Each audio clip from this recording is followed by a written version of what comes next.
बिस्मिल्लाहिर्रहमानिर्रहीम अस्सलाम वालेकुम एवरीवन। आई होप कि आप सब लोग खैरियत से होंगे। इस वीडियो लेक्चर में हम सीखेंगे कि इलेक्ट्रॉन्स को कैसे एटम के डिफरेंट शेल्स में डिस्ट्रीब्यूट किया जाता है। पहले शेल में कितने मैक्सिमम इलेक्ट्रॉन आ सकते हैं, दूसरे शेल में कितने मैक्सिमम इलेक्ट्रॉन्स आ सकते हैं, तीसरे शेल में कितने मैक्सिमम इलेक्ट्रॉन्स आ सकते हैं एंड सो ऑन। जैसे कि हमें पता है कि एक एटम का जो सेंट्रल पार्ट होता है उसको हम न्यूक्लियस कहते हैं और इस न्यूक्लियस के इर्द गिर्द रास्ते होते हैं जिन्हें हम शेल कहते हैं या ऑर्बिट कहते हैं या एनर्जी लेवल कहते हैं और इन एनर्जी लेवल में इलेक्ट्रॉन इस न्यूक्लियस के इर्द गिर्द मूवमेंट करते हैं। तो इस पहले एनर्जी लेवल में कितने इलेक्ट्रॉन्स आ सकते हैं, फिर इसके बाद जो दूसरा एनर्जी लेवल है उसमें कितने इलेक्ट्रॉन्स आ सकते हैं, ये हम इस वीडियो में सीखेंगे। Just like the way planets orbit around the sun, जैसा कि प्लैनेट्स और सन के गिर्द घूमते हैं, रिवॉल्व करते हैं अपने अपने फिक्स पाथ्स में, उसी तरह electron revolves in a fixed circular path around the nucleus in an atom। Same उसी तरह इलेक्ट्रॉन भी अपने फिक्स सर्कुलर पाथ में एटम के न्यूक्लियस के गिर्द घूमते हैं। These fixed circular paths are called shells। ये जो फिक्स सर्कुलर पाथ्स होते हैं जिसमें इलेक्ट्रॉन्स न्यूक्लियस के गिर्द घूमते हैं, इनको हम शेल्स कहते हैं। इनको हम ऑर्बिट भी कहते हैं, इनको हम एनर्जी लेवल भी कहते हैं। The distribution of electron in different shells is called electronic configuration. और इन शेल्स में जब हम इलेक्ट्रॉनों को डिस्ट्रीब्यूट करते हैं तो उस इलेक्ट्रॉनों के डिस्ट्रीब्यूशन के प्रोसेस को हम इलेक्ट्रॉनिक कन्फिग्रेशन कहते हैं। The maximum number of electrons in a shell is calculated by a formula 2n⁻²। किसी एक शेल में कितने इलेक्ट्रॉन आ सकते हैं, कोई शेल कितना इलेक्ट्रॉन अकोमोडेट कर सकता है, इसको हम इस फार्मूले की मदद से कैलकुलेट कर सकते हैं। यानी 2n⁻² की मदद से हम इसको कैलकुलेट कर सकते हैं कि कोई शेल कितना इलेक्ट्रॉन अकोमोडेट कर सकता है। अब इस फार्मूले में n क्या है? n is the number of shell. ये n जो है ये नंबर ऑफ शेल है। कंसिडर करते हैं अगर आप शेल नंबर 1 में नंबर ऑफ इलेक्ट्रॉनों को कैलकुलेट करना चाहते हैं कि शेल नंबर 1 कितने इलेक्ट्रॉनों को अकोमोडेट कर सकते हैं, तो यहाँ पे आप n की जगह 1 लिखेंगे। फॉर एग्जांपल ये हमारे पास एक एटम है, ये उसका न्यूक्लियस है, ये शेल नंबर 1 है और ये हमारे पास है शेल नंबर 2। अब हमने फाइंड करना है कि इसके शेल नंबर 1 में कितने इलेक्ट्रॉन्स आ सकते हैं और इसके शेल नंबर 2 में कितने इलेक्ट्रॉन्स आ सकते हैं। हमारे पास फार्मूला है 2n⁻²। इस फार्मूले में ये जो n है ये नंबर ऑफ शेल को रिप्रेजेंट करते हैं कि आप कौन से नंबर ऑफ शेल के लिए इलेक्ट्रॉनों को कैलकुलेट करते हैं, कि आप कौन से शेल के लिए इलेक्ट्रॉनों को कैलकुलेट करना चाहते हैं। शेल नंबर 1 के लिए करना चाहते हैं तो यहाँ पर आप लिखेंगे 1। अगर शेल नंबर 2 के लिए करना चाहते हैं तो n की जगह आप लिखेंगे 2। अगर शेल नंबर 3 के लिए आप कैलकुलेट करना चाहते हैं तो यहाँ पर आप लिखेंगे 3। फर्ज करते हैं हम शेल नंबर 1 के लिए कैलकुलेट करना चाहते हैं तो यहाँ पर 2 एज 8 आ जाएगा, 2 को एज 8 लिख लेंगे और n की जगह हम 1 लिख लेंगे और 1 के ऊपर जो पावर 2 है इसको भी हम एज 8 लिख लेंगे। आपको पता है यहाँ पर 2 एज 8 आ जाएगा और 1/2 का मतलब है कि हम 1 को 2 टाइम लिखेंगे, तो यहाँ पे 2 अपनी जगह पे आ जाएगा। 1 × 1 1 आ जाएगा और 2 को जब 1 के साथ मल्टीप्लाई करेंगे तो 2 आ जाएगा। मीन शेल नंबर 1 जिसका नाम K आप रख दें, इसमें 2 इलेक्ट्रॉन्स आ सकते हैं। अब शेल नंबर 3 के लिए भी, शेल नंबर 2 के लिए भी हम नंबर ऑफ इलेक्ट्रॉन कैलकुलेट कर सकते हैं कि शेल नंबर 2 जो है ये वाला शेल कितने इलेक्ट्रॉनों को अकोमोडेट कर सकता है। हमें फार्मूला याद है, वो है हमारे पास 2n⁻²। यहाँ पर 2 एज 8 आ जाएगा और n की जगह हम 2 लिख लेंगे। 2 क्यों लिखेंगे? क्योंकि हम शेल नंबर 2 में नंबर ऑफ इलेक्ट्रॉन को फाइंड करते हैं कि शेल नंबर 2 में कितने नंबर ऑफ इलेक्ट्रॉन्स आ सकते हैं और 2 के ऊपर जो पावर है इसको एज 8 लिख लेंगे। 2 अपनी जगह पे आ जाएगा और 2/2 का मतलब है कि 2 को हम 2 टाइम विद इटसेल्फ मल्टीप्लाई करेंगे और 2 अपनी जगह पे आ जाएगा और 2 को जब हम 2 के साथ मल्टीप्लाई करेंगे तो ये बन जाएगा 4 और 4 को 2 के साथ मल्टीप्लाई करेंगे तो ये आ जाएगा 8। तो यहाँ पर जो एल शेल है जिसको हमने शेल नंबर 2 कहा, इसमें 8 इलेक्ट्रॉन्स आ सकते हैं।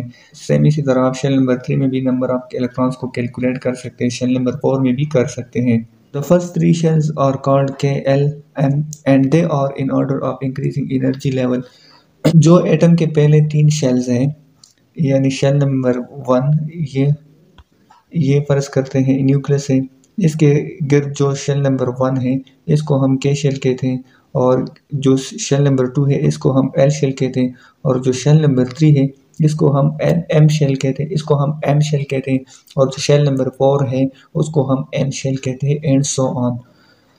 और ये जो शेल्स हैं इसकी जो तरतीब है वो इंक्रीजिंग एनर्जी के बेस पे है, यानी जो सबसे पहला शेल है इसकी एनर्जी कम है, जो शेल नंबर 2 है इसकी एनर्जी शेल नंबर 1 से ज़्यादा है, शेल नंबर 3 जो है इसकी एनर्जी शेल नंबर 2 से ज़्यादा है, और जो शेल नंबर 4 होगा उसकी एनर्जी शेल नंबर 3 से ज़्यादा होगी, जो शेल नंबर 5 होगा उसकी एनर्जी शेल नंबर 4 से ज़्यादा होगी। फॉर इंस्टेंस मिसाल के तौर पर the K shell is the first shell, जो के शेल है ये फर्स्ट शेल है, and it can hold up to 1 power 2 equal to 2 electron. For example shell number 1 जो है उसको हम के शेल कहते हैं, और ये जो के शेल है ये इस फार्मूले के अकॉर्डिंग 2 इलेक्ट्रॉन अकोमोडेट कर सकता है। In the same way L shell is the second shell and it can hold up 2 into 2 power 2 equal to 8 electrons. इसी तरह शेल नंबर 2 जो है उसको हम एल शेल कहते हैं, और एल शेल में 2 इलेक्ट्रॉन आ सकते हैं, जिसको अभी मैंने कैलकुलेट करके भी बता दिया कि शेल नंबर 1 में कैसे 2 इलेक्ट्रॉन आते हैं, शेल नंबर 2 में कैसे 8 इलेक्ट्रॉन्स आते हैं, और शेल नंबर 3 में कैसे नंबर ऑफ इलेक्ट्रॉन्स को आपने कैलकुलेट करना है वो आप इस फार्मूले की मदद से आप फाइंड कर सकते हैं। How many electrons do you think the M shell can hold? आप क्या समझते हैं कि एम शेल में कितने इलेक्ट्रॉन्स आ सकते हैं? सो एक मरतबा फिर उसी फार्मूले की मदद से इसको हम फाइंड करते हैं कि एम शेल में कितने इलेक्ट्रॉन्स आ सकते हैं। फॉर एग्ज़ाम्पल ये हमारे पास एक एटम है, इसका ये न्यूक्लियस है, ये शेल नंबर 1 है यानी के शेल है, ये शेल नंबर 2 है यानी एल शेल है, और ये शेल नंबर 3 है यानी एम शेल है। अब हमने इस एम शेल में नंबर ऑफ इलेक्ट्रॉन्स को कैलकुलेट करना है कि एम शेल में कितने इलेक्ट्रॉन्स आ सकते हैं। तो हमारे पास फार्मूला है 2n पावर 2, यहाँ पर 2 को हम एज 8 लिख लेंगे और n की जगह हम 3 लिख लेंगे, क्योंकि हमने 3 नंबर शेल जो है उसमें इलेक्ट्रॉन्स के तादाद को कैलकुलेट करना है कि उसमें कितने नंबर ऑफ इलेक्ट्रॉन्स अकोमोडेट हो सकते हैं। 2 को हम यहाँ पर एज 8 लिख लेंगे, और 3 पावर 2 का मतलब है कि 3 को हम 2 टाइम मल्टीप्लाई करेंगे विद इट सेल्फ, तो यहाँ पे 2 अपनी जगह पे आ जाएगा, और 3 मल्टीप्लाई बाई 3 9, और 9 को जब हम 2 के साथ मल्टीप्लाई करेंगे तो ये आ जाएगा 18। सो यहाँ पर एम शेल में हमारे पास 18 इलेक्ट्रॉन्स आ सकते हैं। इस तरह आप एन शेल के लिए भी ट्राई करें कि एन शेल में कितने इलेक्ट्रॉन्स आ सकते हैं। यहाँ पर एक टेबल दिया गया है, पहले इसमें शेल नेम दिया है कि शेल का नेम क्या है, शेल नंबर कौन सा है, 1 है, 2 है, 3 है, और मैक्सिमम नंबर ऑफ इलेक्ट्रॉन्स कितने उन शेल्स में आ सकते हैं। ये तीनों शेल के एल और एम कितने नंबर ऑफ इलेक्ट्रॉन्स को अकोमोडेट कर सकते हैं, ये मैंने आपको डिटेल से कैलकुलेट करके दे दिया है कि इनमें कितने नंबर ऑफ इलेक्ट्रॉन्स आ सकते हैं। डिटेल से मैंने आपको समझा दी है, यहाँ पर इसको दोबारा करने की ज़रूरत नहीं है। अब यहाँ पर कुछ एलिमेंट्स गिवन हैं और उनके सिंबल गिवन हैं। ये हमारे पास कुछ एलिमेंट्स हैं, ये सारे उनके सिंबल्स हैं, और ये उनके एटॉमिक नंबर्स हैं, ये उनमें कितने नंबर ऑफ प्रोटॉन्स हैं, नंबर ऑफ प्रोटॉन है in the given element in the given atom, और ये उसमें कितने नंबर ऑफ इलेक्ट्रॉन्स हैं, और इन एटम्स के शेल में कितने इलेक्ट्रॉन्स आ सकते हैं, और इनके एल शेल में कितने इलेक्ट्रॉन्स अकोमोडेट हो रहे हैं, और एम शेल में इनके कितने इलेक्ट्रॉन्स हैं। ये सारा डिटेल इस टेबल में गिवन है। हाइड्रोजन एटम है, इसका सिंबल H है, इसका एटॉमिक नंबर 1 है। जब एटॉमिक नंबर 1 है तो नंबर ऑफ प्रोटॉन भी इसमें 1 ही होगा, और नंबर ऑफ इलेक्ट्रॉन भी 1 होगा, क्योंकि एटॉमिक नंबर हम नंबर ऑफ प्रोटॉन्स को कहते हैं या नंबर ऑफ इलेक्ट्रॉन्स को कहते हैं। अगर किसी एक एटम में नंबर ऑफ प्रोटॉन 1 है तो उसमें नंबर ऑफ इलेक्ट्रॉन भी 1 ही होंगे, क्योंकि किसी भी एटम में नंबर ऑफ इलेक्ट्रॉन और नंबर ऑफ प्रोटॉन इक्वल होते हैं। जब इसमें एक ही इलेक्ट्रॉन है तो इसका मतलब है कि इस एटम में एक ही शेल होगा। फॉर एग्जांपल ये न्यूक्लियस है और ये उसका शेल है। अब इसके पास कितने इलेक्ट्रॉन है, एक ही इलेक्ट्रॉन है, तो ये जो इलेक्ट्रॉन होगा ये एक जो इसका पहला शेल है यानी के शेल उसमें ही आएगा, क्योंकि के शेल मैक्सिमम 2 इलेक्ट्रॉनों को अकोमोडेट कर सकते हैं, तो इसलिए यहाँ पर एक इलेक्ट्रॉन इस के शेल में आ जाएगा। इसका एम शेल खाली रहेगा क्योंकि इनके पास और इलेक्ट्रॉन ही नहीं है, और इसका एम शेल भी खाली रहेगा। इसी तरह हीलियम है, हीलियम का एटॉमिक नंबर 2 है। अब जब एटॉमिक नंबर 2 है तो नंबर ऑफ प्रोटॉन भी 2 होंगे, और इसमें नंबर ऑफ इलेक्ट्रॉन्स भी 2 होंगे, और इसके जो के शेल में इलेक्ट्रॉन्स होंगे वो 2 आएंगे। फॉर एग्जांपल ये आपके पास हीलियम एटम है, तो इसका जो एटॉमिक नंबर है वो 2 है, यानी इसमें जो नंबर ऑफ इलेक्ट्रॉन है वो हमारे पास 2 है। तो 2 इलेक्ट्रॉन्स है, तो जो के शेल है यानी शेल नंबर 1 है वो मैक्सिमम 2 इलेक्ट्रॉन्स को अकोमोडेट कर सकता है, ये इसलिए इनमें पहले शेल में आ जाएंगे। सेम इसी तरह लिथियम है, लिथियम का जो सिंबल है वो Li है, और लिथियम का एटॉमिक नंबर 3 है, मीन इसमें नंबर ऑफ प्रोटॉन 3 होंगे और नंबर ऑफ इलेक्ट्रॉन भी 3 होंगे। कंसिडर करते हैं ये लिथियम का एक एटम है, और ये इसमें 2 नंबर ऑफ शेल्स आ जाएंगे। क्यों इसमें 2 नंबर ऑफ शेल आएंगे? क्योंकि इसका एटॉमिक नंबर 3 है। लेकिन हमें पता है कि जो शेल नंबर 1 है यानी के शेल है, उसमें मैक्सिमम इलेक्ट्रॉन 2 आ सकते हैं। 2 इलेक्ट्रॉन इसके पहले शेल में आ गए, अब जो एक इलेक्ट्रॉन बचता है वो नेक्स्ट शेल में जाएगा, क्योंकि जो पहला शेल है जो शेल नंबर के है वो मैक्सिमम 2 इलेक्ट्रॉन्स को अकोमोडेट कर सकता है, इससे ज़्यादा नहीं कर सकता। तो 2 इलेक्ट्रॉन इसके पहले शेल में आ गए, अब तीसरे इलेक्ट्रॉन्स को अकोमोडेट करने के लिए हमें न्यू शेल की ज़रूरत होगी, इसलिए लिथियम में शेल नंबर जो नंबर ऑफ शेल होंगे वो 2 होंगे। और याद रहे कि ये जो लिथियम है ये हमारे पास पीरियड नंबर 2 का एटम है, पीरियड नंबर 2 का एलिमेंट है, और हमें पता है जो पीरियड नंबर 2 के एलिमेंट होते हैं उनमें नंबर ऑफ शेल भी 2 होते हैं।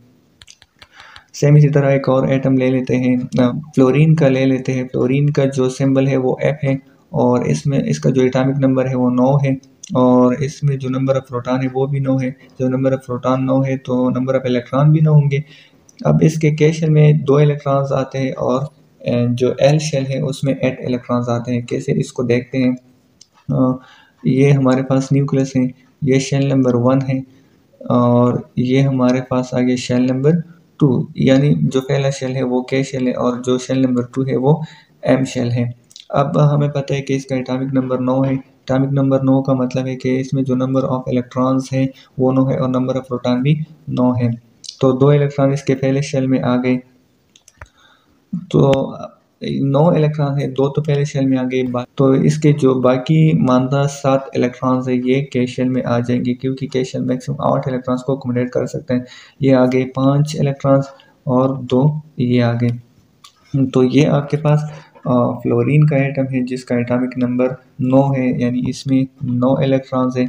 इसके के शेल में 2 इलेक्ट्रॉन अकोमोडेट हो सकते हैं, और एल शेल में हमारे पास 7 इलेक्ट्रॉन अकोमोडेट हो सकते हैं। सेम इसी तरह इस टेबल में जितने भी एलिमेंट गिवन है उसका एटॉमिक नंबर भी गिवन है, और उसमें पहले शेल में कितने इलेक्ट्रॉन्स आ सकते हैं, दूसरे शेल में कितने इलेक्ट्रॉन आ सकते हैं, और तीसरे शेल में कितने इलेक्ट्रॉन्स आ सकते हैं। ये सारा डिटेल इस टेबल में गिवन है। आप इसी तरह इनकी इलेक्ट्रॉनिक कॉन्फ़िगरेशन करें, एटम का स्ट्रक्चर बनाएं, इसमें पहले शेल को आप शो करें, फिर सेकंड शेल को शो करें, फिर थर्ड शेल को शो करें, यानी के शेल को भी शो करें, और उसमें ये भी शो करें कि के शेल में कितने नंबर ऑफ इलेक्ट्रॉन्स आ सकते हैं, एल शेल में कितने नंबर ऑफ इलेक्ट्रॉन्स आ सकते हैं। आप इलेक्ट्रॉनों को वहाँ पर शो करें कि ये इलेक्ट्रॉन्स है, जैसे मैंने किया, और एम शेल में भी सेम इसी तरह करें। अगर कोई बड़ा एटम है जिसमें एन शेल नंबर एन भी है तो वो भी आप ट्राई करें। नेक्स्ट पेज में एटॉमिक नंबर दिए हुए हैं, और proton, neutrons and electrons of the elements, और दूसरे कॉलम में किसी एलिमेंट के number of electrons, number of neutron, number of proton given है, और तीसरे कॉलम में उस एलिमेंट के एटम का एटॉमिक स्ट्रक्चर गिवन है। फॉर एग्जांपल ये हमारे पास हाइड्रोजन एटम है, और हाइड्रोजन एटम का जो एटॉमिक नंबर है वो 1 है। इसका मतलब है कि इसमें नंबर ऑफ प्रोटॉन और नंबर ऑफ इलेक्ट्रॉन भी 1 होंगे। इसका जो स्ट्रक्चर है वो कुछ इस तरह बनता है। ये बीच में जहाँ पे P आपको दिखाई देता है, इसको मैं थोड़ा जूम कर दूँ, ये यहाँ पर जो P आपको दिखाई देता है ये न्यूक्लियस है। ये जो ग्रीन कलर एरिया है ये न्यूक्लियस है, और इसमें जो P आपको दिखाई देता है ये प्रोटॉन है, यानी इसमें 1 प्रोटॉन है। और यहाँ पर ये जो डॉट्स ऑरेंज कलर का आपको नज़र आता है ये इलेक्ट्रॉन है। सेम इसी तरह एक और एटम है, लिथियम है। लिथियम का जो एटॉमिक नंबर है वो 3 है। इसका मतलब है कि इसमें 3 प्रोटॉन्स हैं और 3 इलेक्ट्रॉन्स हैं, और इसमें जो नंबर ऑफ न्यूट्रॉन्स है वो 4 है। यहाँ पर इस स्ट्रक्चर, यहाँ पर इसका स्ट्रक्चर गिवन है। अगर इसको मैं जूम कर सकूँ,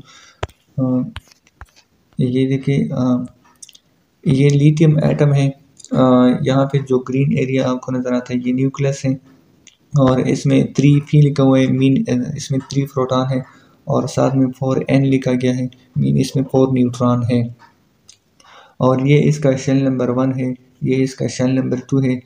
शेल नंबर 1 में इसके 2 इलेक्ट्रॉन्स है और शेल नंबर 2 में इसके 1 इलेक्ट्रॉन है। ये आप देख सकते हैं, ये शेल नंबर 1 है, इसमें 2 इलेक्ट्रॉन आए हुए हैं, और ये शेल नंबर 2 है, इसमें एक ही इलेक्ट्रॉन है। यानी इसके के शेल में 2 इलेक्ट्रॉन है और एल शेल में 1 इलेक्ट्रॉन है। उम्मीद है आपको समझ आया होगा।